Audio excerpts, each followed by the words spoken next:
Good morning, good afternoon, and good evening, wherever this podcast may find you. It is I, as always, Gavin. And I, Justin. And boy, do we talk a lot about cameras for a car podcast on this one.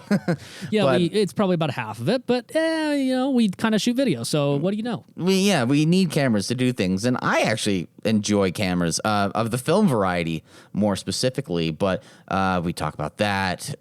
We end the podcast actually a little bit about Pikes Peak, and what else we talk about? We talk about stuff and things and such. Yeah, new Kia EV9 just came out, which we both think looks pretty decent. We're definitely curious to see how it goes. Yeah. Well, let's just dive right into that. Hey, dude. Hey, what's up? Not much. Well, actually, no, that's a lie. There's a lot going on. There's a shit ton going on. There's always a lot going on. That's kind of just been the motto for 2023 of just like shit happening everywhere all the time.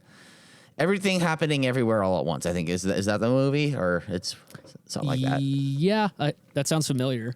Yeah. But yeah, we're doing this one remote because I kind of needed not a vacation, but I needed a weekend. So this weekend, my girlfriend and I are actually getting things ready for her to move in, which is exciting. This is very good. This is good news. And yeah, but that involves me like getting rid of like shit and like cleaning things up and, dusting things and organizing things in a different way. So, which is all good. I'm super stoked. I'm super excited for that. So, we kind of took this weekend to do that, which is why we're doing this podcast remotely.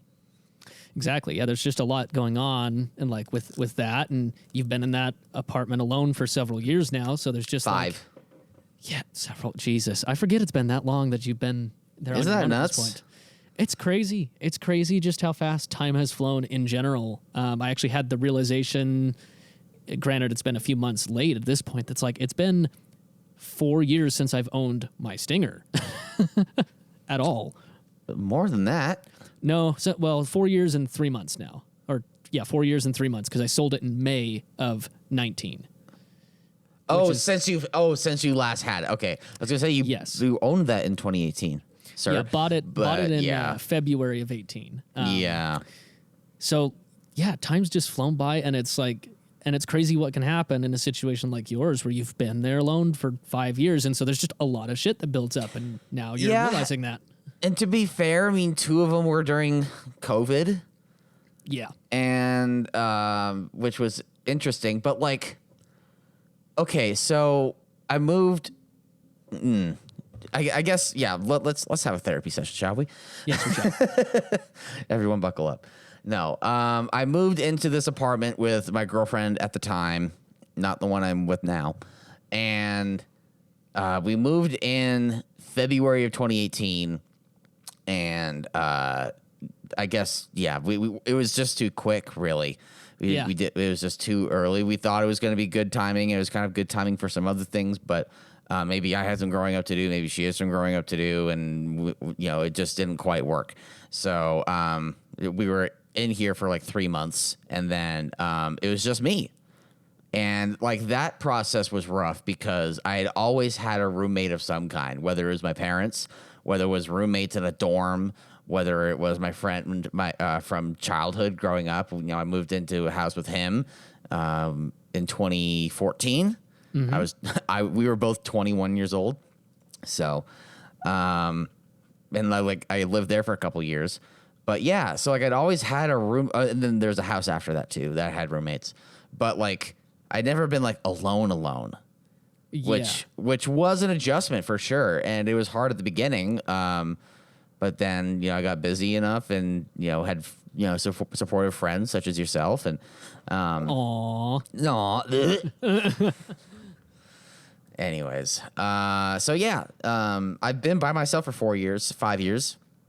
And yeah, this is a good change. I'm super excited. And, I don't have much more to really add to that. We're getting stuff moved in. The apartment's going to look different, so maybe when it's all done, you can come down and check it out. Yeah.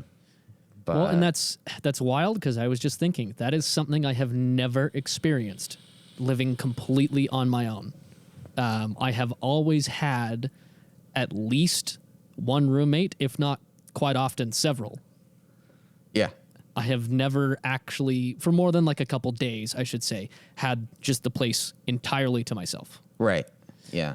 So, yeah, I mean, I can imagine that would be tough, especially just coming home and being like, cool, you want to have dinner tonight? Looks over to the left, like talking to himself. Yeah, let's do it, bro. Yeah, man. You want to get takeout again? No, but I mean, it was also nice, like, to finally, like, get a routine. And, like, you know, the next year I actually bought my first Xbox and my own first TV, which actually is kind of crazy. I went without a television for, like, a year. Yeah, I've done, not with a television, but I've done that similar type of thing with certain little furniture items that it wasn't until somebody, like, came in and told me, oh, you're missing this item. And I was like, yeah, I am. I should go buy that. Well, I had my iMac as a TV, I think, for a bit. Yeah. Which is fucking weird. The iMac from 2011 on a TV stand with the wireless keyboard and mouse. Yeah, that was a time. We'll call it the functional setup. I suppose so. It's about the limit, but yeah. But I have a TV now, so that's good, and an Xbox, which is good. But like coming home and I mean, fuck it, we'll just call this episode the therapy session if we want to make it all about me. But like, you know, in 2020 and in 2021, and I also did this in 2019 too. But like coming home, pop a drink, hop on Xbox, and just like, you know, waste the night away, kind of.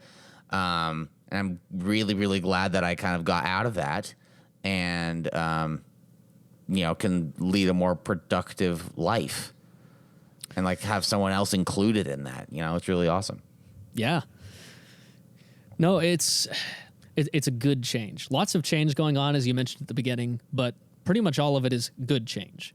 Oh, yeah, for sure. So, but I do have a truth bomb, or not a truth bomb, but like a little nugget of information to drop on you. Oh? We have a friend that may have just gotten his car that he's been waiting on for a long time. This friend is not Coulter? No. Oh, wait, is this, I'm sorry, is this, why am I spacing his fucking name right now? Carson. So, I have a little backstory, and I'll even tell backstory for the viewers real quick. A Sure. year ago at this point, our friend Carson that owned both the R32s we drove dropped a deposit on a, what was at the time, 2022 Volvo V60 Recharge, which is the Polestar engineered car that is a plug-in hybrid. So it has 520 pound-feet of torque, can do about 50 miles, all electric. Kind of an interesting conglomeration of like a sporty plug-in hybrid wagon. Yeah. A couple weeks after that, they needed to figure out if they could get a 22 still. They told him, we can't get a 22 or a 23, so your car will actually be a 24 and won't actually get here till like, initially they said March of 2023. Right. Then that got pushed back to July. Well, it's July. Well, it was supposed to be end of July, early August. And what happened was he got a call on Wednesday of this week, which would have been actually late June at that point. It would have been the 28th. Yeah. Saying, oh, by the way, your car just got here with no notice. He had no updates until that point at all. Yeah. It just showed up. Oh, my God. And keep in mind, there's two things with this car. Volvo doesn't stock them. You have to custom order it. They don't stock them anywhere, so that was always going to be the process no matter what, even if he was able to get a 22 back then. And he also custom ordered it because he wanted a specific color, which was, here, I got the name right here. And I'll get more to the color later because there's actually some really cool stuff about the color. Come on. Okay, computer's not working. Anyways, it's basically a Nardo grayish color, but I wish Nardo gray was actually like this color where it actually has some flake and some life in it. It's not just a flat gray. It actually has some depth to the paint. Well, that's good. Yeah, because Nardo Gray really is just fucking polished primer. It is. It really is. And having seen this car in person now, it's called Thunder Gray is what they call it. And having seen it in person now, I wish every Nardo gray car was this color. I mean, I'm not really a fan of gray cars, period, except I own one. Ironic, yeah. But that's my least favorite thing about the car. Yeah. But okay. I mean, congratulations, Carson. So the couple wild things to kind of finish them out are these. So he was able to get all the paperwork finished, picked it up Thursday. He's going to have a couple things done to it before he really starts driving it. Namely, he's going to get PPF on it, like really get it protected because he wants to use the shit out of it. Well, and he, where he, uses it, I mean, well, first of all, he lives in Utah. He's left his old job where that car like that would have gotten fucking pitted like crazy. Yep. But fuck yeah, good for him. Yeah, rad. Yeah, so like they did do most things well. Like, so there was a markup, but it was actually more closer to the fact that he was custom ordering the car. That was the reason for the markup. And that's more understandable. Yeah, so I mean, it was $4,000, but that was including like the deposit he put down. So he basically paid that up front, and it was all out in the open. They pulled no bullshit. Like everything was well known. So, like, considering modern standards, it was all in all a very good process. And actually, I found out something else crazy. He ended up paying a bit more on purpose to buy their extended warranty because Volvo just this year, and this is pretty cool to shout out, started offering an extended warranty that is unlimited miles, unlimited time on the car. Holy shit. For only $900. Oh, that's so worth it. That's so worth it. Yeah, so bumper to bumper, unlimited time, unlimited miles. So yeah, of course he dropped the money on that. That's like mind-blowing. Oh, yeah. So, but yeah, like it's really cool. He got it. Everything's there. Everything functions. It is pretty cool that like it has as much power as it does and can still do 50 miles of all electric range. So he can do his commute to Salt Lake on all electric. That's awesome. And then make it about halfway home before the engine has to kick in. Sure. Pretty wild. But final note, Does he have to plug it in at home? Yeah, he can. He actually has a 240 volt plug in his garage, which only takes a couple hours to charge it. Cool. Yeah, super cool. Final note though. So one thing that was really cool, it was really weird. He was supposed to get a 2024 model, but he got a 23, which was good because he got different wheels. But one of the cool features they updated for 23, it's not really a feature. It's literally just a design choice. They replaced the regular leather gear shift knob with crystal. Oh, yeah.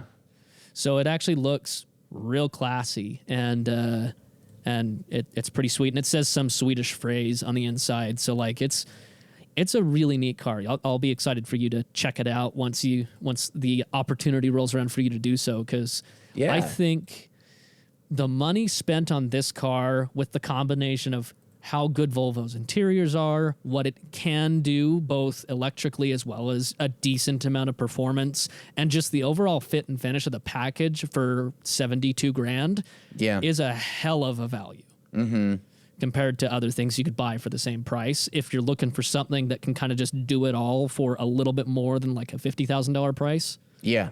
So time will tell, but we'll have to see how it goes. But I was super happy that he was able to get it done because he was worried, like, I just left my job and now he was working with me now.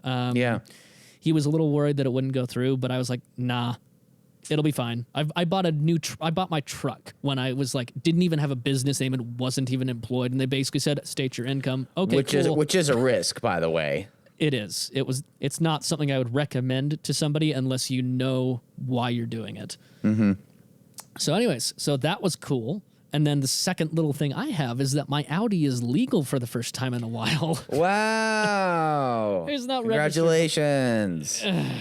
It's not registered, but I have a temp, and I just made the goal of putting a...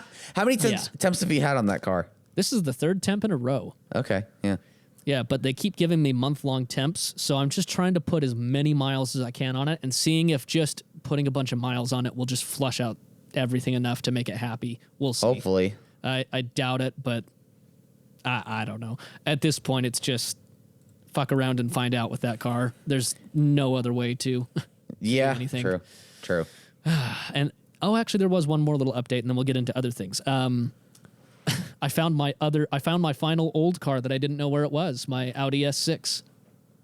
The wagon. The wagon. Mm-hmm. Yeah. Where is it? Cali. Where? So he didn't say, but I got a random message today, just 3 hours ago, from a dude I had interacted with and sold some parts to in the past. And he said, "Oh, hey, by the way, I bought your old car." And the fuck?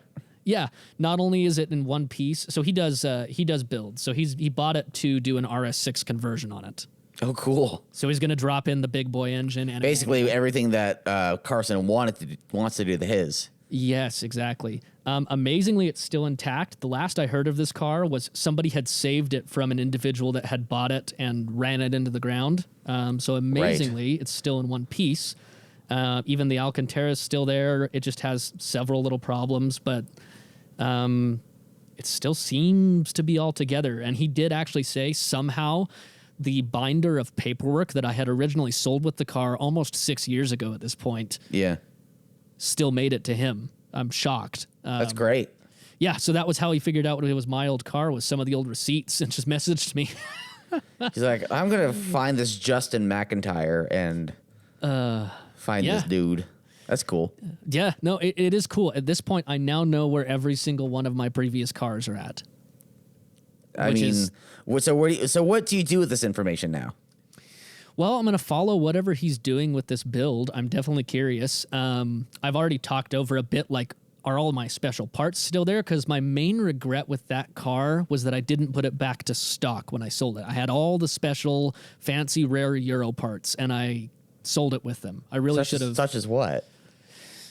Some fancy trim, like, so that instead of having like the gloss trim, it was actual wood grain that had no veneer over it. Okay. I had a factory navigation for the time. That was the radio. That was worth about $700 that I really shouldn't have sold with it.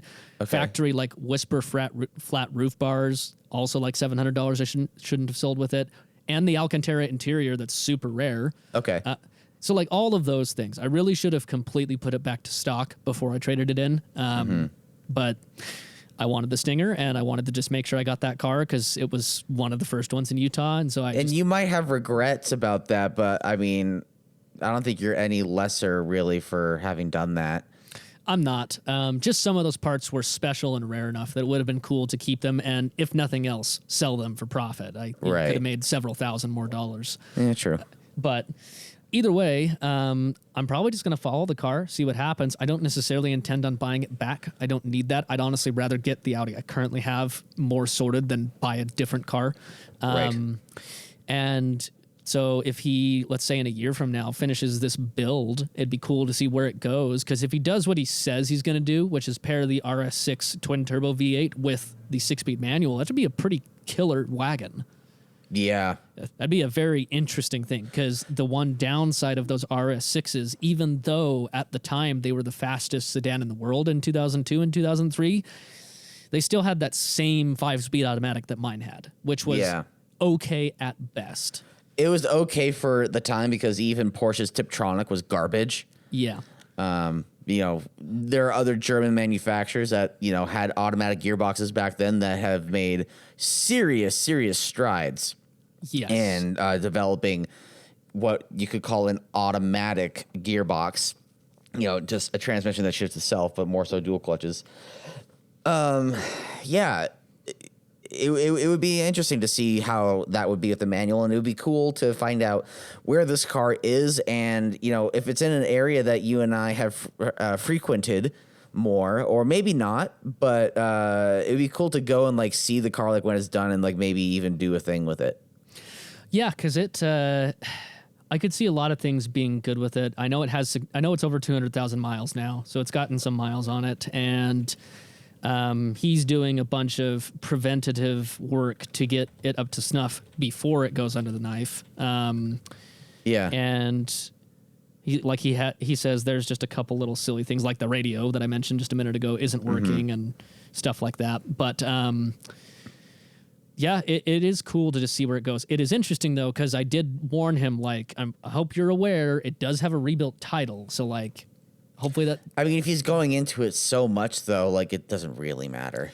Yeah, he's just got to find the right buyer that doesn't care, which fortunately, making that much modifications, you're likely to find a buyer that doesn't care. If you're not even just transforming the car, but if it is a completely different fucking thing with a different engine, different transmission, different body, the frame rails are straight.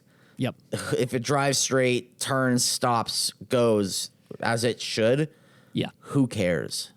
Exactly. The sad travesty of that car at the time that it got its salvage title, by the time I had fixed everything, like it drove better than it did when it was clean title, by far. Yeah. Like it was, you wouldn't have been able to know because every single piece was replaced and it did, there was no frame damage, nothing like that. It was just financially totaled. Sure. So like it will be a very good candidate for what he's going to do with it. And again, a badass wagon, like last of the V8 Audi wagons. Yeah. And that and compared with everything. The RS6, non-inclusive. Yeah, not the modern ones. Yeah. They had a period where it went to V10 and then went back to V8 with the hot V on the 4OTs. Right. So it'll be weird, but yeah, we'll have to see what happens with that. I'm super excited to see what goes on with it and just excited to find out finally where it was, because I have been wondering for a time, along with the Stinger that I found out a few months ago where that was. True. Where my S6 had gone. Mm-hmm. Because, I know where they all went at this point. Some of them have ended up in the trash heap. Others are still, as far as I know, kicking around. Do you know where your old 200 wagon is? That's the one I have a rough idea. I've just never been able to verify for the last few years. It went to Michigan. And I think the last communication I had with him directly was probably 2016. But so it's very likely he doesn't have it. I did have somebody that saw the wagon in an Audi 200 group. So I know it still exists in that area. It's just a question of who owns it and, what's going on with it. Sure. That's the one now that's at the bottom of the totem pole on things I know at this point. But everything else, I basically know where it is or where it went now. Yeah. So it's kind of cool. It's like having my children. They've all gone off to college. They've all left me. They've all done different things. Fuck you, Dad.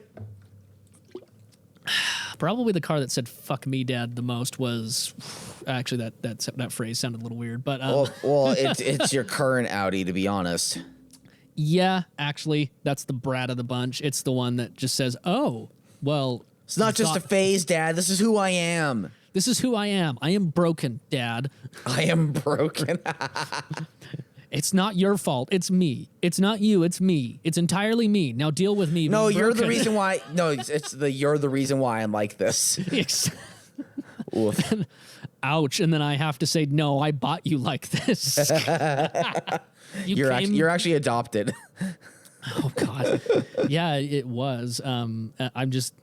It is funny, though, having put 400 miles on that car in the past week since I got the temp, it's driving better than it ever has, which makes it even more frustrating that something as stupid as emissions is keeping it from being legal.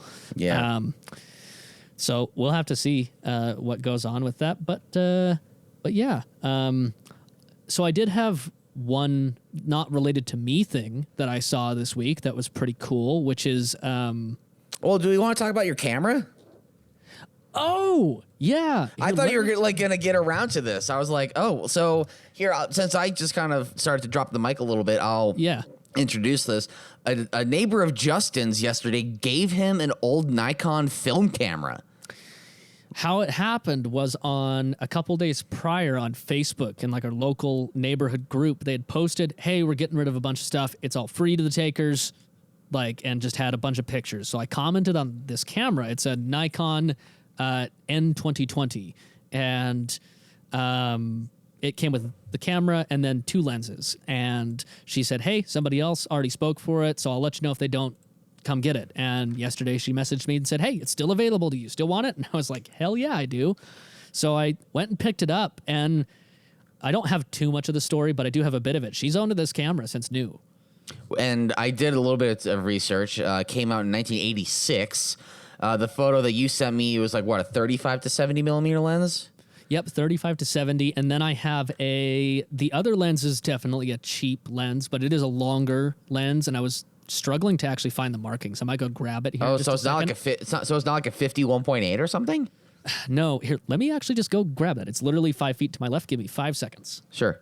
And while I'm keeping the people busy, in the first article that I found, or the first piece of information I found through Googling, was this PDF file, a 48-page PDF file on Google, and I just downloaded it and I sent it from there to Justin, which was hilarious because it sent Justin on Facebook 48 images all at the same time.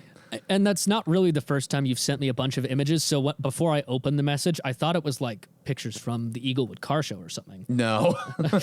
So this other lens is 55 millimeter outside diameter. So that's the actual glass. That's like the filter size. Mm-hmm.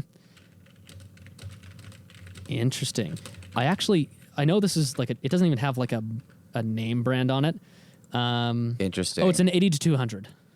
Oh, okay, cool. So it's a longer lens for more zoomed in. But yeah, so I went and picked this up, and it's actually kind of cool. So her little backstory with it is she bought it new when she was living in California, and she actually brought it with her when she came to Utah and was using it when she was a employee of the University of Utah as a photographer. Oh, cool. So she's like, this camera has a lot of use. It's in good condition, but it has been very well used. It shot a lot of like little event photography and sports photography and stuff for the university. Yeah. So, and then actually the cool thing is on the bottom on the battery cover, she had actually engraved her name and her original address in California down in here. And that's still all intact and really cool. So it's like, Oh, that's cool. it's a really cool piece of little history, especially to get something like this for free. Like, Oh yeah, know? it's not like you were scouting it or scavenging eBay for something and then you paid like $500 for this. yeah. You won the bid or something. Like, no, this is someone that gave you this camera. I think that's really rad. Really rad, and like Nikon as a camera brand is rather interesting because it's, as far as I'm aware, and I'm not even nearly as much of a like a camera aficionado as you. Or Canyon aficionado. Exactly, or Canyon. They seem to be one of those companies that kind of just drops bangers every now and again, and a lot of other times just kind of coasts.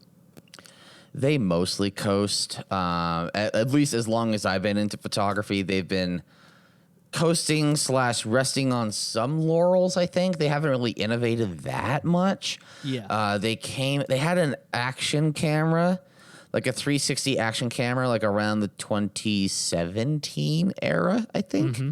Mm-hmm. But like their whole thing, at least with the enthusiasts and like the users of them, is that a lens that was made for a Nikon 50 years ago would work on a brand new one now with no adapters. And Canon kind of goes through different phases of lenses. Yeah. So like the stuff that would be on like a regular, let's just say a soccer mom's camera, would be an EF or an EFS lens.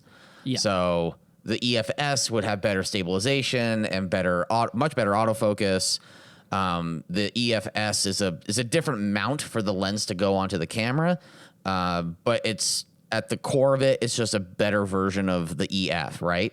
Yeah. And then you have like with the old film stuff from like the AE1 program days, or that you have the FD lenses, like an RX7. Yeah. So yeah, the FD lenses are a completely different thing. Some FD lenses go on, in a similar fashion to say when EF lens would go on, like you just, put it on and you twist it and it locks it. Some of them have a locking collar. So you have to have the collar and the lens in a certain spot, and you put it on the camera, and then you tighten the collar on it, and then that's what locks it in. They're not super... they're not as congruent, I guess. Like the newer cameras take that, and the older ones don't. But the newer cameras can also take the older style lenses. So I have two different eras of old film cameras from Canon. I have an FT, quick load is what it's called. And so that was made from 1967 to 1972. That one will not take a lens with a collar on it. Gotcha. My AE1 program, which was made between the late 80s, early 90s, that takes the collared one, but it can also take a non-collared lens. So I hope I didn't lose too many people in that. But yeah, so just to go back to your Nikon comment, they've just been more conservative, I guess, in like their development. Yeah, and doing the bit of reading I've done on it so far, this was their first autofocus camera. So this is where and this is 86. So this doesn't even. That's impressive. Yeah, so I mean it's decently impressive. It has 4 AAA batteries, and that's how it does autofocus and the very basic electrical work that it does. And the light metering, and you mentioned yesterday that you put the AAAs in and it didn't turn on, and I wondered if the voltage is off. That may be the case. The other thing is there are electrical contacts inside where the film canister goes, so I do wonder if maybe that might be the case. I'll probably do some research, find some average cost film to throw in here and just see what happens. I mean, honestly, take it to our good buddy Chris Garcia. He CLA'd both cameras that I have right now. Cool. So he can go through and clean them up and see what he can do. Because most of it seems to be in great condition. Both the lenses had caps, like everything's intact. So like the physical body's in fantastic condition. Is there any like fogging going on with the lenses? Like, are they like pretty clear? They're super clear. Like I can look through the viewfinder right now and it looks crystal clear. Nice. So I think it could be a cool little piece, even if it's probably not something I'm going to use that often, but it is cool enough that I could definitely see myself breaking it out occasionally. Yeah. And I mean this is almost what I'd call a hybrid camera, where it is that blend of like autofocus and old school manual film, which is similar to your Canon. To my Canon Rebel G for sure. Yeah. Except my Canon Rebel G is, has the build of a more contemporary DSLR. Yeah. If someone didn't know any better looking at the front of the camera, if I stuck like a modern 24-70 on, which I can, because it's still an EF mount. Yep. It would look like a regular, soccer mom DSLR. But then when you look to the back, there's no screen. Well, yeah. And there's the same kind of like LED display on top where it shows how many pictures you have left, where your metering is. It shows where your ISO is reading at. And that camera can read automatically what the ISO is, because there is a DX, is what they call a DX code that's on the actual can or canister of film that the camera can read. Gotcha. I think this may have a similar thing, because I was reading through a bit of that manual you sent me, and it did say that it could detect ISO film. But I actually just realized as well on this camera, I'm sending you a picture. This has the original Nikon strap on it, and I just sent it to you, and it's so retro. It's pretty sweet. Oh yeah. I have a retro strap on my Canon Rebel G as well. I want to keep that camera more like original, because that camera is what my parents had when I was growing up. I still have the receipt that they bought from Target. Wow. And I have the receipt of the camera and a roll of film and the instruction manual, when they bought it from Target. So I wouldn't put a strap on mine. If you don't put a strap on yours, I wouldn't doubt you for it at all. I wouldn't slight you for it. It's pretty neat. But on my other cameras, I should really buy another strap for my my AE1 program. But I have an aftermarket C plus strap. The C plus is my friend Nate, who's here in Salt Lake. He does custom leather stuff. He wants to do some watch strap stuff, actually, and he and I are in conversations about development for something like that, which will be cool. Yeah. But he does camera straps, and he has silicone stuff and also leather. And so I have a silicone one on my 5D Mark IV, my workhorse camera, and then on my FT Quick Load, I have one of his leather, like brown leather ones, which has actually been aging and breaking in really, really nicely. As real leather should. Oh, yeah. That's one of the benefits of it. Yeah, if you wanted to go to a leather one, I would just forward you to him and be like, yo, check this dude out. Because you can buy his stuff at Essential Photo Supply, which is where I get my photos or my film rolls developed and scanned. I've actually had a good amount of questions or a good amount of times of people asking me like, hey, like, you know, I guess most of them are actually me of like meeting people in the street or something, and they'll see I have a film camera and they'll be like, oh, can you get that stuff developed anymore? Like, oh, God. Well, I mean, that's like pulling up to a light and then some boomer in a Corvette like goes like, hey, fast car, huh?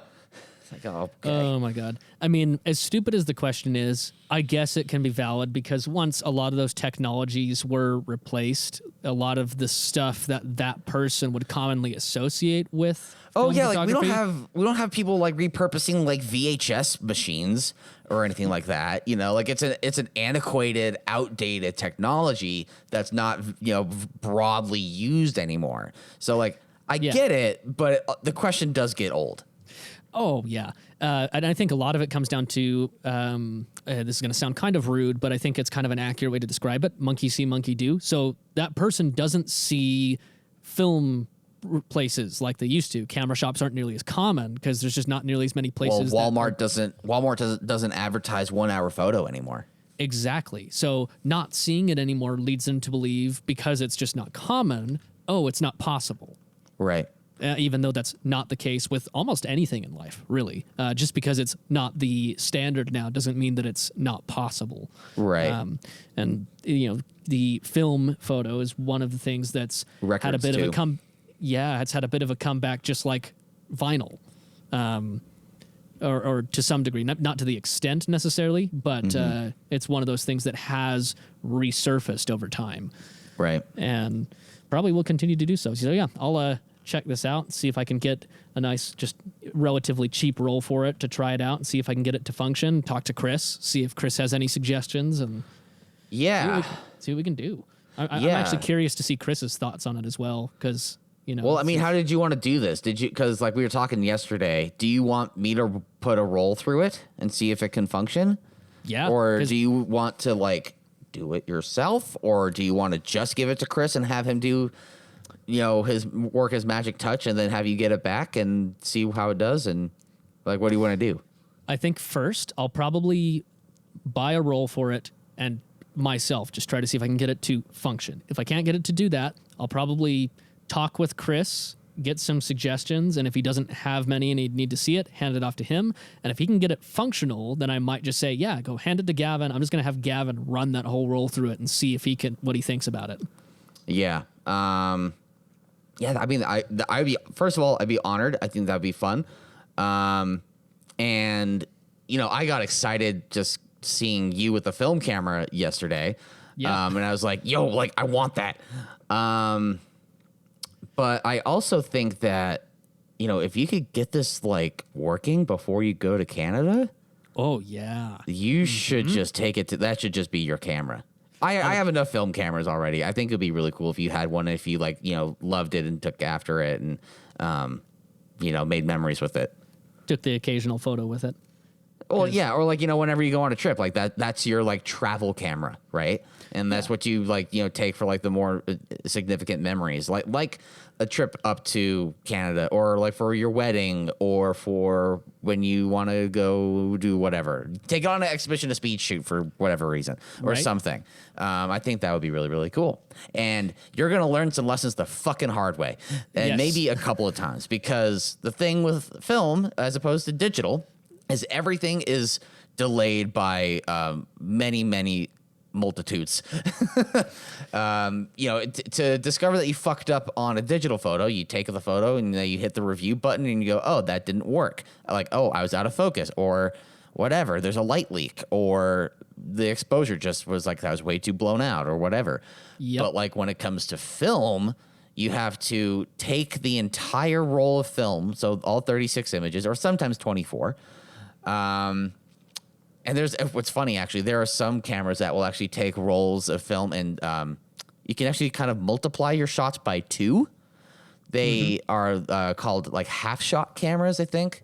Kodak makes one, and it takes a roll of 36 and turns it into a roll of 72. But they're also half the resolution. They're half the size, which is kind of fun. Interesting. Okay. Yeah, they're really cheap. They're like $40 or something for the camera. They're not made super great. They definitely feel like toys, but they are they're interesting and like a cheap way for someone just to get into photography to not completely fucking bankrupt them.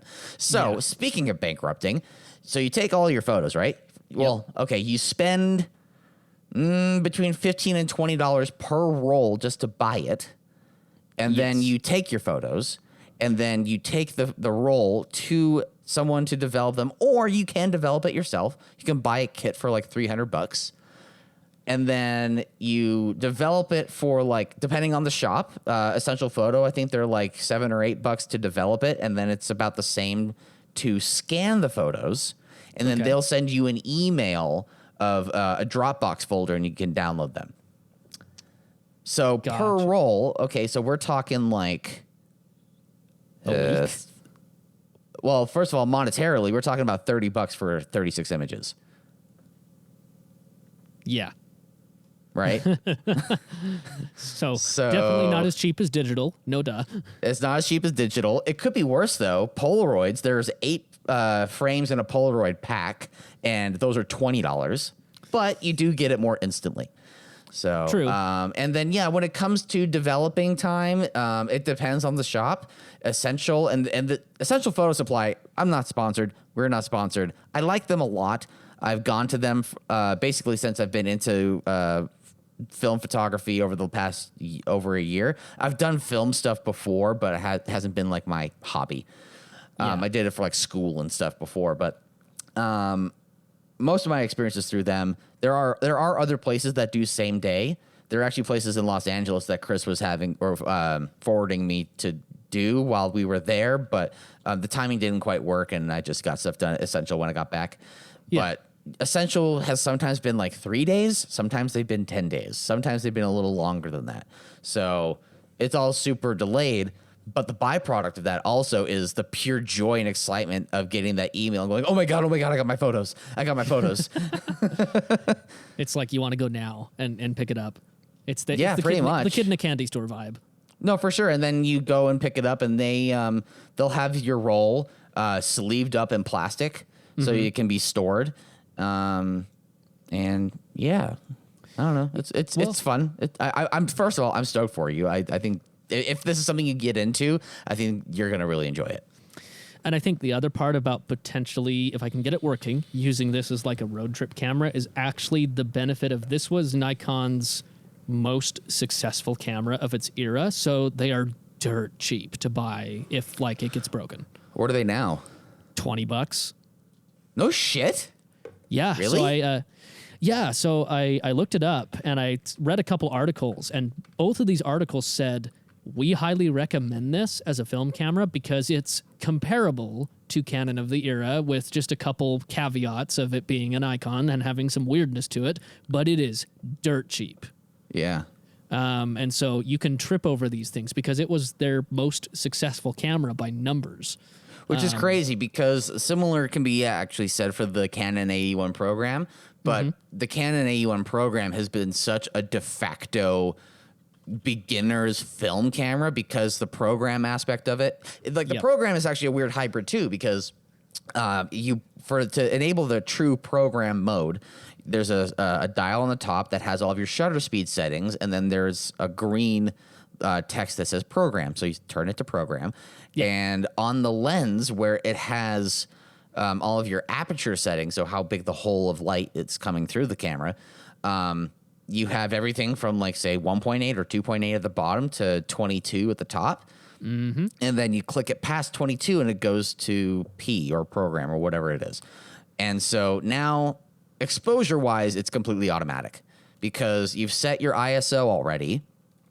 You need to do that when you load the film. So the light meter knows how much to expose for, and then you put it in program mode, and then it's that. But it's still also completely manual focus. And what's cool about these old film cameras is that there's like a prism inside like the viewfinder that like it splits until the thing is actually in focus, and then the two halves of the prism line up, which is always a really satisfying thing. Because I saw that once. I used your camera just the once when we were doing the shoot with my Saab, and saw it have that, which is cool. So I'm seeing prices kind of all over the place, by the way. I'm seeing body only for like 60, some body with lens 35 to 70 for 44, but then I'm also seeing like a full kit with a 50 millimeter, 28 millimeter, and a 70 to 210 millimeter for 140, and a flash too. I'm not sure exactly why that is, but basically some of those articles were a tiny bit outdated, so they probably have gotten a little more expensive since then. When was the article published? One was 2018, one was 2020. Yeah, 2020 would be more accurate, obviously, because it's a later date. But also, like, since 2020, film prices and the film photo world has just exploded. Yes. So either way, still pretty cheap, because your Canons still trade for generally around 100, 150, right? It depends. The FT is in that 100 to 150 range. I got it from Chris for 100. And that came with the 50 millimeter 1.8. Most of those cameras, like FTs and AE1s, they'll have like a 51.8. Yeah. You actually have to find like a 28 millimeter or 24 or 35 or something like that. Yeah. But then the AE1 program, those can go between 200 and 300, sometimes more. Depends on the quality. It depends on the condition. I got mine for a what I thought was a steal. I got mine for like 180. Yeah. It just so happened to be the same week that I bought my FT. Because Chris was like, hey, do you know anyone that wants an AE1 program? I'm like, yeah, bitch, me. Me. What up? That's the camera I actually wanted before I bought this other one. Nice. I kind of had to do like the Rolex thing of like, yeah, you have to buy a bunch of other shit before you buy the one you actually want. No. So I got that, and the story behind that camera, it came in like this leather case that for me and my purposes, that's just a collector piece. I'm not going to actually use it. Yeah. But it came with like this cool hard leather case, and then there's a sticky on it that said property of Summit County. So me being from Park City and, having that connection of Park City being in Summit County, apparently that was property of like the Summit County government. I don't know if it's a police thing or whatever. It's in my bag. Hold on a sec. Gotcha.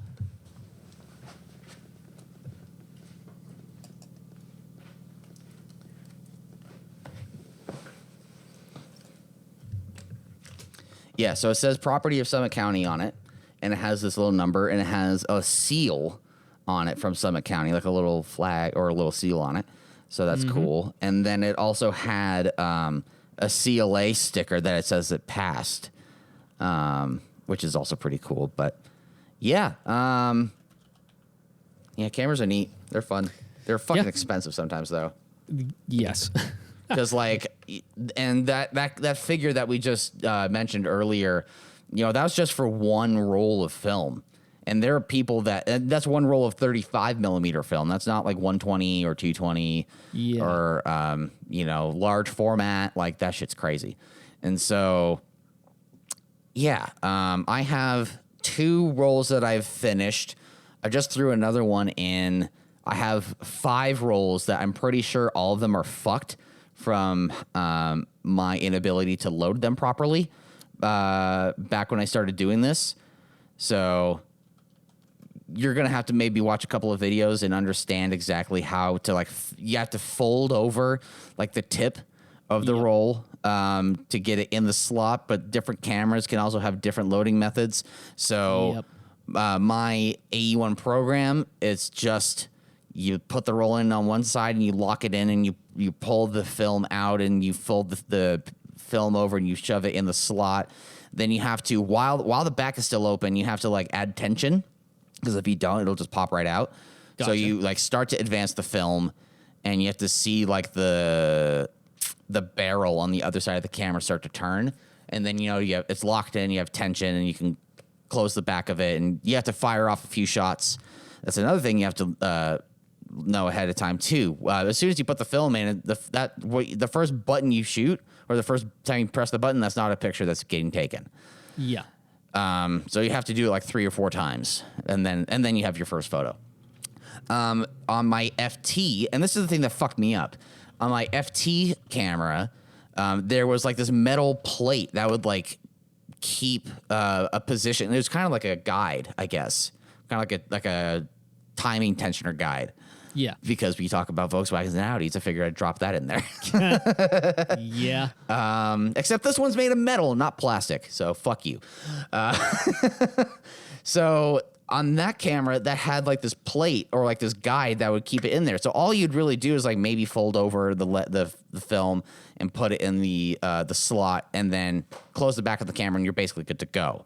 Yeah. But since I started on that and then went to the program, like that fucked me up, and I burned like quite a few rolls of film going through the AE1 program.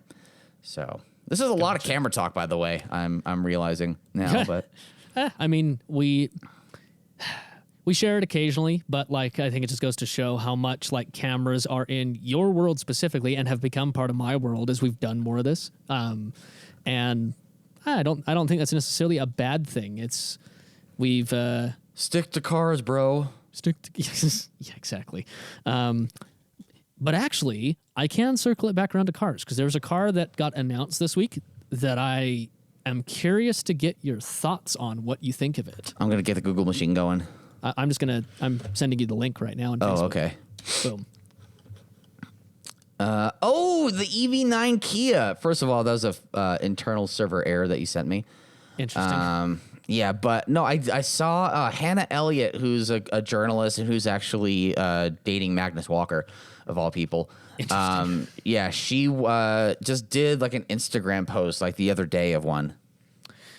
I am seriously curious to see one in person. I think it looks good. I think it looks really good. In fact, I think as Kia has continued to make its transition that we've talked about many times over the years since like 2010, and now they're really, really hitting it hard with EVs, I think they have been knocking it out of the park with the designs. Yeah. Like, this thing looks spectacular. I love like the almost the kind of... Don't say it's Tron. Don't call it Tron. It's not Tron, no. They're like almost... sort of alien-esque like taillights where they're like these 3 bars. That it looks so, the body and the lines or the brake lights and the taillights reflect this as well. It is such a sculpted body. It really looks like it was chiseled out of marble. Exactly. And like, I think that they have just, and Hyundai's done their own thing, done really well, but I think Kia has nailed like this perfect blend of making the cars look different and unique and futuristic, but not making them look too outlandish. Yeah. They definitely have they definitely understand, what's the word for holding back? Restraint, yeah. They definitely their design definitely reflects restraint. Ever since the Stinger came out, I think. Mm-hmm. The Stinger and Telluride. I will say though, I'm not loving the front. Yeah. I think I'll need to see one in person. I think it's a little interesting. It's interesting how it isn't interesting.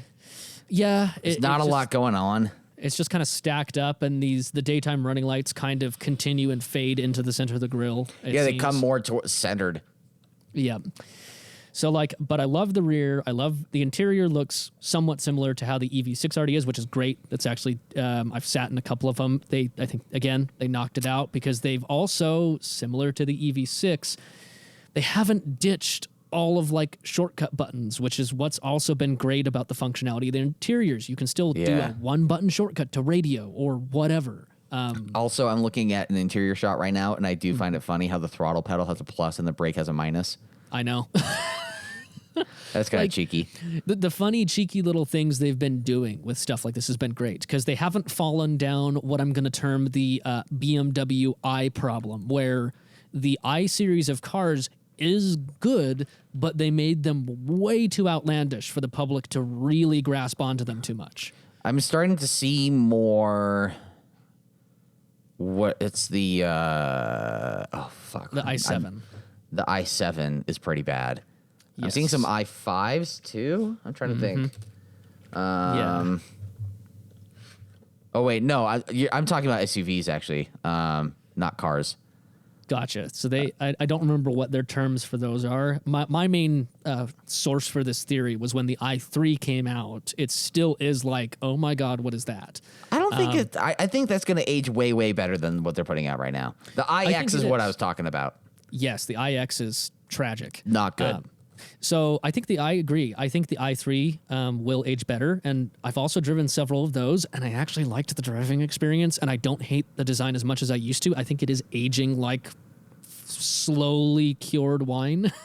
But something unlike how the new 4 series, i4 and 4 series or the i7, those are going to age like room temperature roast beef.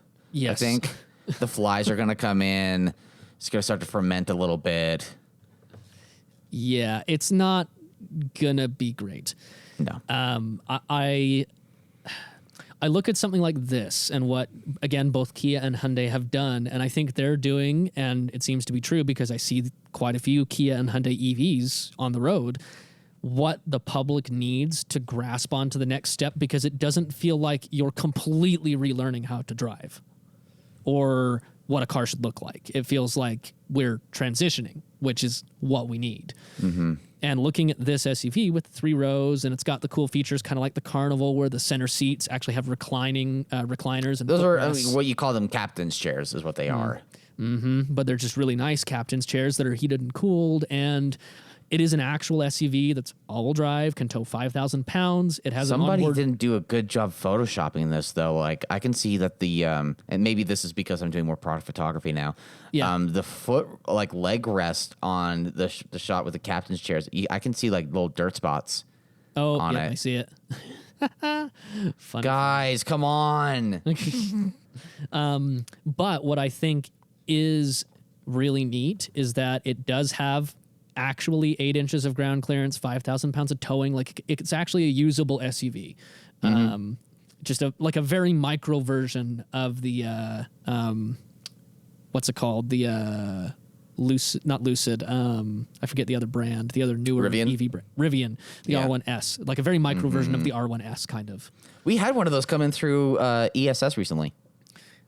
They look pretty damn good. They look good. I poked my head around the interior a bit, and they've done a much better job at Easter eggs and branding. Mm-hmm. Like, they're where they are at is where Jeep and Tesla should be at. Gotcha. Yeah. In my opinion, Jeep goes way too fucking far with, like, they put the little Willys Jeep in the headlights and saying 1941, They also build, I don't know if you've ever noticed on the windshields of the Jeeps, they have the I know what Jeep you're talking logo. about. Yeah, well, they show the Jeep going over, quote unquote boulders, because there's like the little, I forget the function. I think it's tempering technology, like the little black material, like a kind of abrasive material that goes like around Yes. a windshield, and how like there's dots and shit. Like, they have them like going, like traversing over the boulders that are the little black dots, which is corny as shit. But also, people that tend to buy Wranglers and shit are also really corny people that are not very original anyway. So Yeah. Wow. come at me, let's go. I got brunch today, so I'm feeling fucking spicy.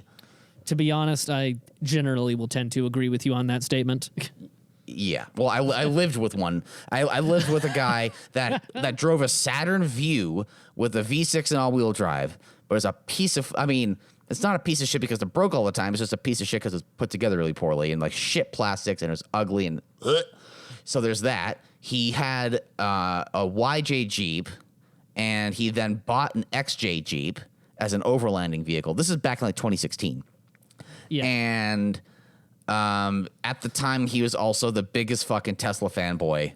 Like, before the Tesla stands were all over Twitter, I was fucking living with one for 2 years. So, Ask me how I feel. Oh my goodness.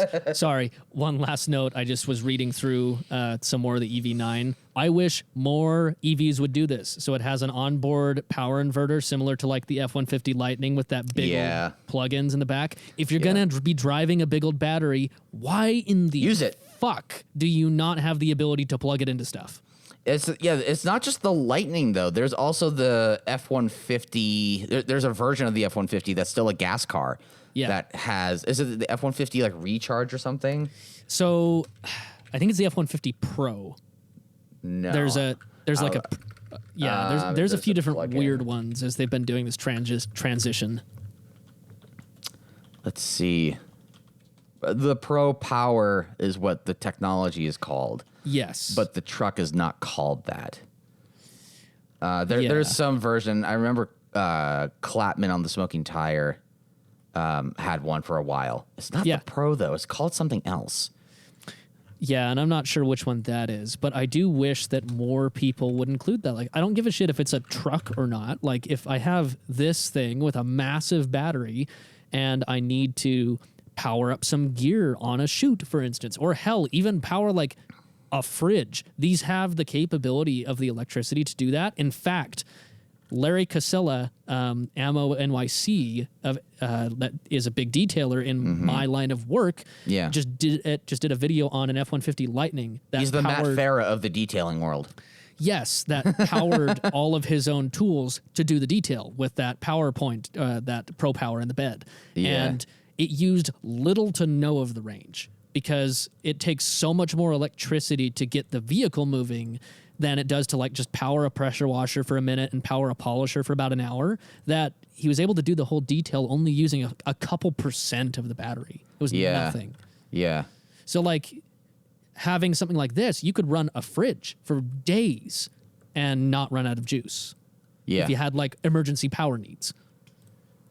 So again, that is the type of stuff that needs to be happening, is more of these like, oh yeah, by the way, this isn't just a car. It is just a big ass battery. You can plug shit into it. That's the stuff that needs to happen. Anyways, sorry. No, all good. I can't find it now. I'm gonna have to go back. But I also, and to touch again on the Smoking Tire and what they do, they did. Pikes Peak actually just happened this year, but last year at Pikes Peak, they recorded podcasts on the mountain and had a whole podcast studio set up, plugged into the frunk of a Lightning. Ah, gotcha. Yeah. There was a different truck on a different instance, but and I wish I actually was catching up or staying more in the know about Pikes Peak this year. The only thing I know is there was somebody that went off in spectacular fashion. There always is. And fortunately, they were all right. Randy posted that in a Model S a year or so ago. Yeah. I don't even remember. This was a custom car. This wasn't any type of factory thing. This was a pretty wild build, but fortunately had the full roll cage, so the dude was perfectly fine. Yeah. Like literally in the footage that they showed, which had the inboard cam, you just see him like get out of the car and look back at the camera and be like, I'm all good. You're like, thank God. Yeah. But okay. So, first of all, Robin Shoot won it in I think it was in the unlimited class, a prototype car, in 8 minutes 40. Jesus. Someone took second in a super van, which is hilarious, in a Ford Performance super van of 8 minutes 47 seconds. I saw Jeff Zwart's name on here. Romain Dumas is who did it in the van. Zwart did it in a Porsche a few years ago. I don't know if you remember this. Porsche used a 991.2 chassis turbo, I think, or maybe GTE 3RS or something. And they basically they did a rebodied like a 935. Yeah. Something crazy batshit. 946 in that. So the delta of 8 minutes 40, and so a 1 minute and 6 second difference was was between the first place and the 9th place time, which is massive. Which is fucking huge. Rob Holland did it in a 1037 in a GT4 RS Cup car, or a Club Sport is the actual nomenclature. I'm trying to look for other familiar names. here. And I forgot that there's no time on this, so I don't know what time she did it in, but I forgot Leah Block finally. Oh, yeah. Well, she the drove her Hoonipigasus. dad's, the Hoonipigasus. Yeah, because it didn't even get to run last year because of problems. Yeah, Because it of oil its engine. starved, I think, right? And so I think that's regardless of what time she got. I don't even care. I think it's awesome that she was able to run it this year. It worked, and she was able to do it. That's great. No, it's awesome. Fantastic. Yeah. And then the guy that went off, I can't find his name, but the company that was running it was called Chuckles Garage. I've heard of Chuckles Garage. Yeah. His name was Scott. It doesn't give me a last name here, but it was on the Death Corner, same one that Ken did his big old drift around, and he just went down, rolled about 7 or 8 times. Yeah. But it is it's wild to see the history that goes on there, and the fact that they still do it every year is awesome. Oh, yeah. And it's all paved now, so like you can actually do it in other things, which is kind of here or there. I think it was cool when it was dirt. Have you seen the fucking like the drive-throughs or like the turn by turn explanation of that fucking road? Yes, It's insane. I've seen some where a pro driver is just driving these people through at just the speed limit of the road, but the road being closed off, and so they're taking like the line, but they're driving it at the speed limit so they can talk and point and be like, okay, so this is where you're coming up the hill here, and then you turn in here, and it's a fucking complete blind corner going uphill at like probably, I don't know, a 40-degree incline. Yep. Like around a blind corner to left, and then to your right is just sheer cliff.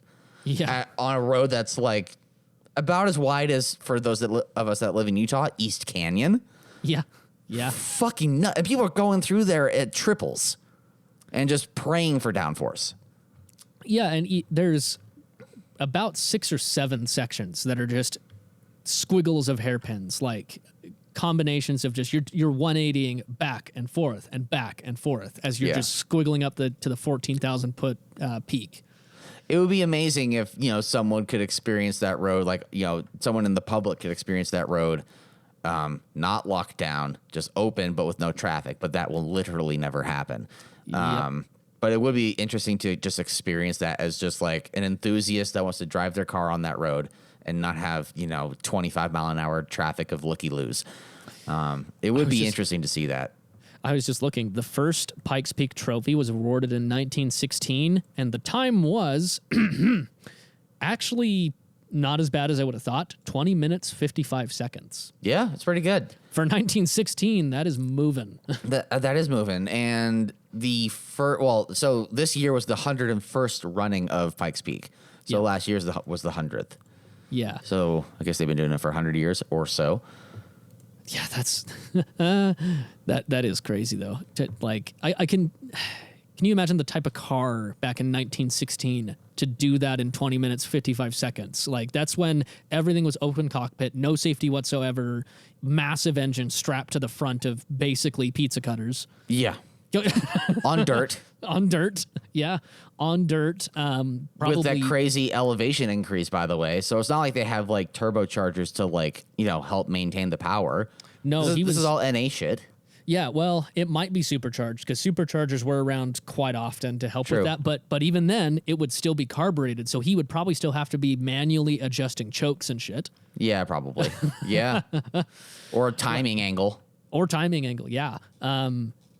That would be an experience of a lifetime that if I had the opportunity to do it, I would do it once and say, I am never doing it again. That was the most terrifying thing I have ever done. Yeah. Oh, my God. Anyways, but we're probably about due for time. Are we due for time? Yeah, we've been going for an hour and 10. Wow. I know. We've been... people still like us, all 20 of you. Hats off to James K, as always. Oh, Thanks, James, for always commenting on our podcast. I never see them really in time. And the thing that sucks is we can't respond to them. All we can do is publish comments. But to anyone that has commented on our videos or on our podcast, mostly James. Thank you very much. We appreciate you listening. And next week, I'm going to be out of town. I actually leave. So we record these on Sundays. This Wednesday, I'm leaving for Oregon for a week to do more work stuff because there are more people that don't have our tents that need to buy them. So I'm going to be going for a week or so up to the Bend area to Overland Expo PNW or the Pacific Northwest. There's like 3 different west ones, and then there's an east. But this is Overland Expo PNW. We'll be up there. I'll be up there for. I mean, the whole trip is about a week. So next Sunday, I won't be in town, so there won't be a podcast because I won't have the bandwidth to like take all this shit and like go travel and do the same thing. So. I don't know, Justin, if you want to like invite somebody, maybe invite over Carson or like to your place and you guys can dick around. Yeah, maybe if he wants to give like a rundown of what his first week with the car. And I think what could be interesting with that is he comes from, he skipped like almost a generation and a half of cars because he went from his newest car being a 2008 to now 2023, like a pretty big year upgrade in model years. Oh yeah. Yeah. So it's a completely different era. Yeah, he gained a significant amount of features. He went from a car that didn't even have an aux plug to when it was new to a car that not only has Apple CarPlay, Android Auto, and all that shit, but dozens of other features and can practically drive itself. Mm-hmm. Yeah. So, anyways, yeah, I'll probably do something like that. But with that being said, thank you all for listening, and we will see you in a couple weeks at minimum, but hopefully a week if I can work out something next week. Good night and good luck. Thank you. See ya. Bye.